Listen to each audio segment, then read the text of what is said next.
Last year, the Reign of the Empire trilogy of books was announced, and I've been pretty excited ever since the announcement. The subject matter, exploring the political realities of life in the early empire, seemed really interesting, but also because the first book in the trilogy, called The Mask of Fear, was going to be written by Alexander Freed, whose work I really enjoyed so far. The Alphabet Squadron trilogy have become some of my favorite Star Wars books of any period.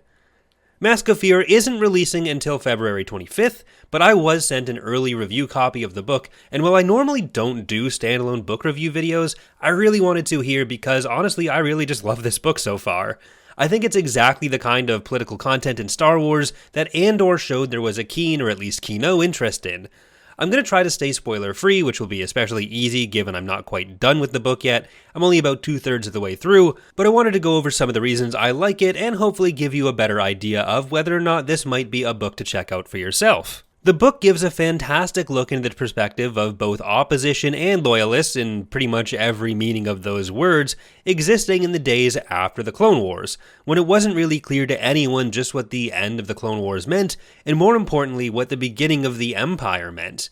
Mon Mothma and Bail Organa are two of the perspective characters, joined by a few others who I won't spoil, and each character gives what I found to be a really fascinating look into what all of their hopes, expectations, and fears under the new regime were. In a lot of cases in Star Wars media, I find that the original trilogy and prequel trilogy have this kind of hard wall between them, and if the CIS or Separatists are addressed in Imperial period stuff, it's usually in the form of some military holdouts. But in Mask of Fear, the reintegration of the Separatists, not just as one political grouping, but as a variety of political interests, takes center stage. We find out a lot about where the Republic was seen to have failed, and also about the simmering resentment each side had for the other in the Clone Wars. The galaxy is mostly back under one political entity, but it is not in any way united. New political blocs are starting to form either in support of or in opposition to Palpatine, who is becoming this new centralized force, and we also see what some of the grassroots core support for Palpatine's new regime looks like, which I think comes off as a pretty accurate look into what these kinds of fascist movements are.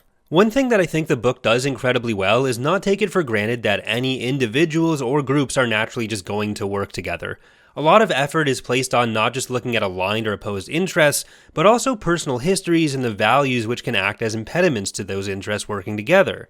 On the more obvious side, we have former Separatists and their varying willingness to work with Republic loyalists in different positions, whether that means senators like Mon Mothma and Bail, or Republic loyalists in other positions, who may now have shared interest in opposing Palpatine, but where the reasons for doing so may be completely different from what the former Separatists believe, and where there isn't really an especially strong basis of trust. For some former Separatists, there may also be the feeling that they need to be the most loyal voices of all to the new Emperor, lest they bring down the even stronger hammer of the Empire on their already war-torn worlds. Even just the pairing of Mon Mothma and Bail Organa, whom we as an audience tend to see as pretty natural allies, whether it's in the future rebellion or in the past with the Delegation of 2000, working with Padme in Revenge of the Sith, gets a bit reevaluated, and there's a lot more depth to it. We see the tensions that exist within how they both approach Palpatine and the Empire, and even the different reasons that bring them to do so. Without getting too spoilery again, Bail, for example, is especially concerned with the view of the Jedi in the galaxy, and the extent to which they're being scapegoated by the Empire. The Delegation of 2000 and other prequel details get a lot of examination in the book as well. There are so many elements of Revenge of the Sith in particular, like the Battle of Coruscant and its aftermath, which have their effects and implications pretty openly explored in this book in a way I've never really thought about before, and I found all of that to be a lot of fun. In my opinion, Freed has been one of the better authors at taking the galaxy that exists in Star Wars and pulling it apart to figure out what the reasons behind and implications of things are in general, rather than just kind of leaving it all at face value. And this book so far has only strengthened that impression for me. If you're an Andor fan, or even if you're just a big fan of Alphabet Squadron like I am, I can pretty much guarantee you'll enjoy this one. If you didn't like either of those things or felt like they could be too slow,